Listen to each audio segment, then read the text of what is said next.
Hi, everyone, and welcome to this four-part series on automating of onboarding students and the use of Microsoft to manage G Suite.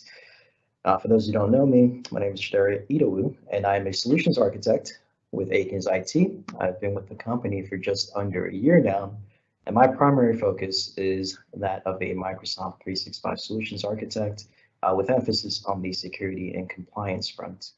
Now, although we'll be focusing more so on the security management portion of the G Suite experience within Azure AD administration, it's not to say that we are necessarily limited to just the features that I will be touching on today. Now, without further ado, I would like to go ahead and address the nature of this webinar series, or rather the purpose of the solution, which is that of a way in which administrators can more easily manage identities, disparate identities in both Azure AD, their on-prem AD, and also G Suite, while allowing for synchronization from the student information system into an on-prem AD environment, into Azure AD, and then, of course, into G Suite. And in addition to that, students will find it much easier to complete their login experience when they only need to know of one set of credentials, one identity, so to speak. So with one identity, we'll be able to effectively manage, and with one identity, students will be able to effectively sign in to all their applications.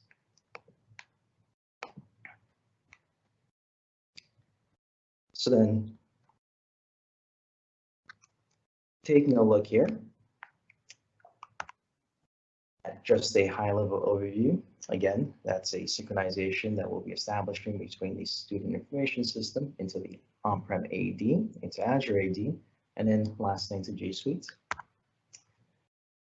And in part one of this webinar, we'll be covering the configuration of single sign-on for G Suite in Azure AD. This will involve setting up single sign-on in G Suite, configuring single sign-on in Azure, review of user provisioning details, and then a run-through of single sign-on with student accounts. To take a look at the requirements, or rather the recommendations for the single sign-on setup within Azure AD. On the furthest left, we have the single sign-on option. In here, we can specify SAML, or rather we will be using SAML for the G Suite integration, and it essentially allows users, students in this case, to more efficiently sign in to their accounts, their G Suite accounts. And then in the middle section, we have the automatic user provisioning. Now, this is what allows for user accounts to be created in either our on-prem AD or our Azure AD, and then with synchronization between on-prem AD into Azure through the use of Azure AD Connect. We will then, of course, have the user accounts also provisioned within G Suite without needing to go through any additional steps. And then lastly, on the right-hand side, we have the conditional access policies that we can create in accordance with the identities that we have in our Azure AD and G Suite. And this will allow for additional management of those identities, setting additional security parameters and more. And now taking a look at the G Suite side of things, these are the parameters that would need to be specified in order to enable the single sign-on experience from Azure AD. Starting from the top, we have the signing page URL. This will, of course, be the page that students are redirected to upon attempting to sign into their G Suite application. This would be the Azure AD page. The sign up page URL would again be an Azure AD page to which students are redirected upon electing to sign out. The change password URL will be the password page, or rather the password reset page to which users, students in this case, are taken to when they elect to change their password. And the verification certificate would be a unique certificate to our Azure AD environment, or rather from our G Suite to our G Suite, I should say. And next, we have the user provisioning details. As we can see, at the bottom right-hand side, we see the provisioning interval, which is 40 minutes. Now, we could, of course, manually synchronize these users in groups, or we can allow the user provisioning to occur on its own every 40 minutes. In this experiment, or rather in this scenario, we have 2 student accounts indicated, and from there, we'll be taking a look at how we can manage those 2 accounts. To begin with, we'll be using my account, Chidera Idowu at the top, circled in red. And this user will be navigating to the My Apps portal of Azure. This My Apps portal is where all the single sign-on applications that are set up in Azure will be presented to users. And the students in this case will be electing to sign into G Suite. Upon doing so, the student will be redirected to their Gmail sign-in page. Once the student enters their email address and selects to continue through the sign-in experience, they are then redirected to the Azure AD portal. Now, the student simply needs to enter their email address once more, select next, and then entering their password. This, of course, will be the same email address and password as we have in G Suite, since we have the synchronization going between Azure AD and G Suite of that identity. And once the student has entered their password, they are then taken immediately to their Gmail. And that concludes the overview on the configuration of single sign-on of G Suite within Azure AD.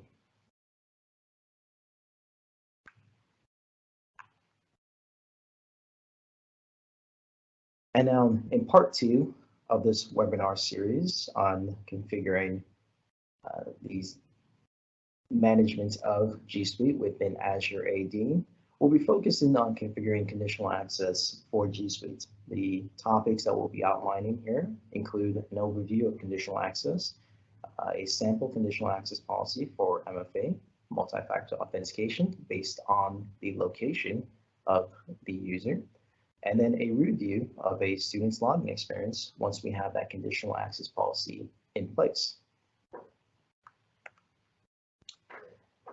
And just a high-level overview of the conditions, the parameters that we can configure within conditional access on these G Suite identities, much in the same way as we can create conditional access policy for any of our other identities in Azure. We'd be able to select whether we want the conditional access policy to apply to the user's location, the student's device state, whether it's compliant or not compliant, as defined within InTune. We can specify whether we want the conditional access to be triggered based on the application that the user is attempting to access, and of course the user risk policy as identified by Azure AD Identity Protection. And from there we can choose whether, based on those conditions being met, do we want the user to be allowed access? Do we want to challenge them with multi-factor authentication, or do we just want to outright block access to that student based on those conditions? And taking a look at our conditional access or sample conditional access policy for requiring MFA based on location, we first begin by selecting the cloud app. As we've designated G Suite within our enterprise applications for the single sign-on experience, G Suite is now made available to us, as with other applications, other single sign-on applications that we configure. And now we'll be selecting the location parameter.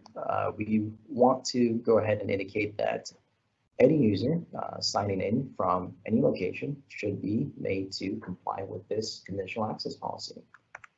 And then we'll exclude all trusted locations. In this way, we can specify the subnets within our campus to allow for students to seamlessly sign in without being required to MFA, as long as they are within our campus's perimeters.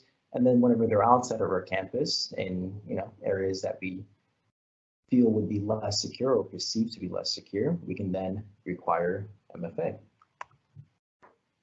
And that's exactly what we'll do in order to grant access to the student outside of our trusted locations, the student will in fact have to complete a multi-factor authentication challenge. Now let's go ahead and take a look at the sign-in experience now that we have that conditional access policy in place to require MFA based on the location of the authenticated user. So once more, the student will be selecting G Suite. The student will be redirected to Gmail to sign in with their respective email address. The student will then be redirected to Azure AD to once more enter that same email address. Then upon selecting next, the student will be prompted to enter their password. And once they've entered their password, they're immediately prompted with MFA. In this instance, we're using a mobile phone, or rather text to mobile phone to complete the challenge. But we can, of course, use other MFA tools to complete that challenge, such as hardware tokens, security tokens, and so on. And then once that challenge has been fulfilled, the user is once more granted access to their Gmail. And now we'll be taking a look at a high level of conditional access for, or rather reviewing a high level of conditional access. Based on user attributes, we can define that policy based on device state, based on the application to which the user is accessing, based on the location from which the user is originating, of course, again, based on the risk of that user. And here we have a little report on the user status from our Azure AD identity protection. And we can see that the user at the time of signing was originating from an anonymous IP address, which is an indicator that the user was likely trying to sign in with a VPN. And that concludes part 2 of our configuring conditional access for G Suite.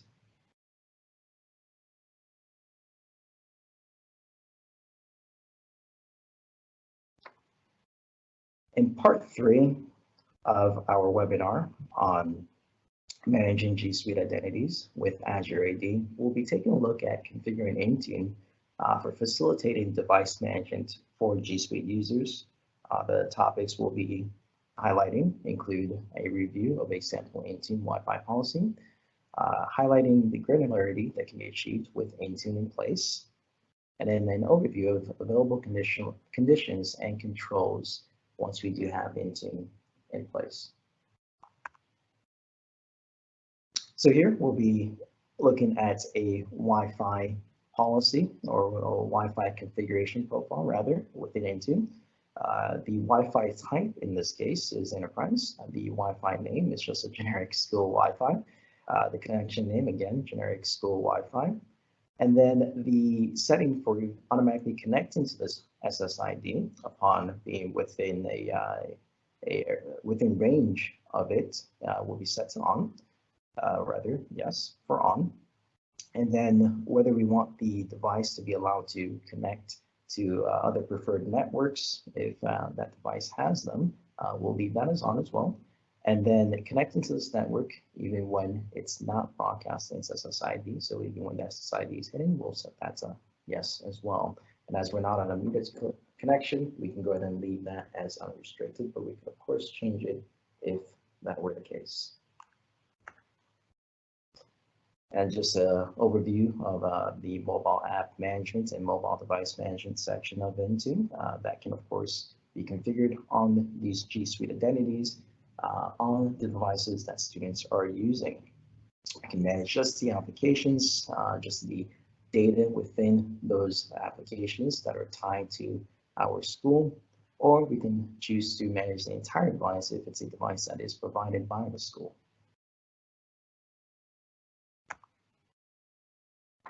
And again, just another review of certain conditions and controls that can be set in place, the blocking of access based on the device state. Again, we alluded to that earlier with conditional access policies based on the factor of whether the device is compliant or not compliant with policies that we specified in InTune.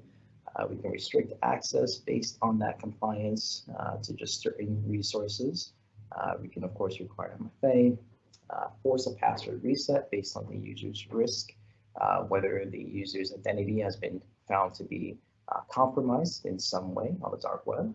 And then we can, of course, block certain applications based on their legacy status, as those are less secure than modern authentication applications. And that concludes part 3 of our webinar, in which we covered the configuration of InTune for facilitating device management for G Suite users.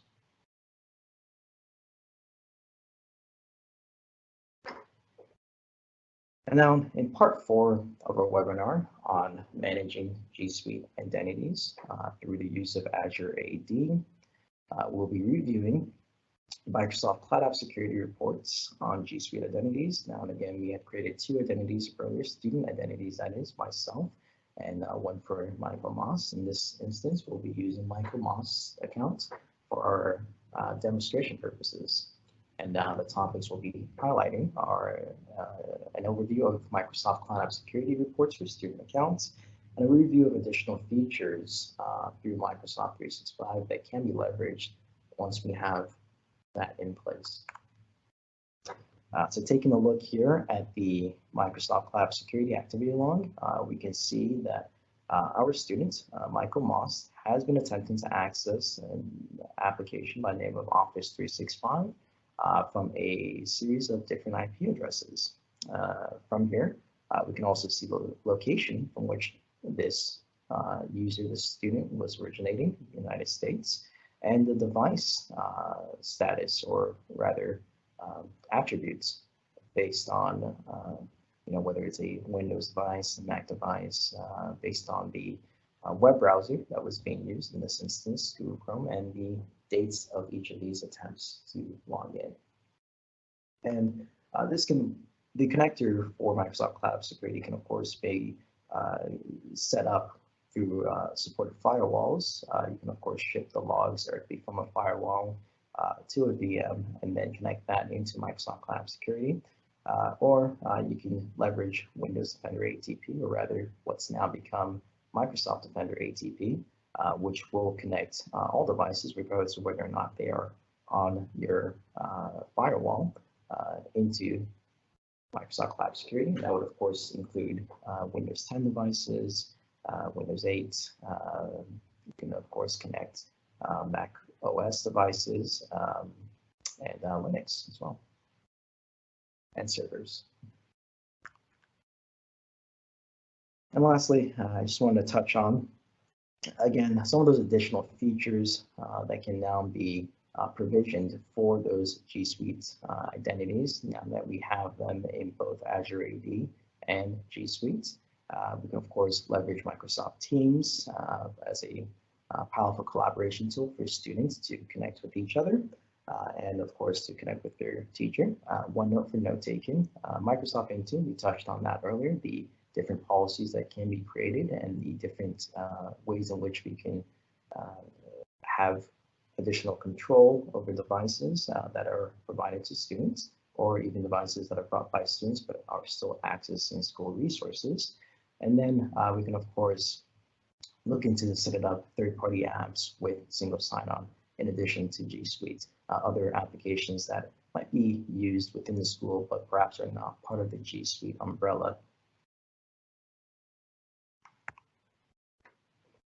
And just to recap again, this webinar series focused on how we can go ahead and manage G Suite identities through Azure AD, and on top of that, how we can have synchronization going between a school information system into an on-prem AD, into Azure AD, and then finally into G Suite.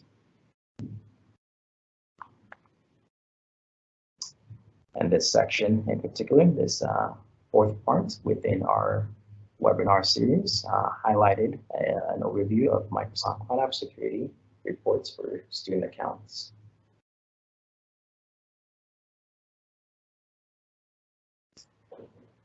And just like to leave you all with a little contact us page. If you have any questions, I can encourage you to reach out to myself, or simply email info@akinsit.com. Give us a call. I do look forward to hearing from all or any of you. Thank you.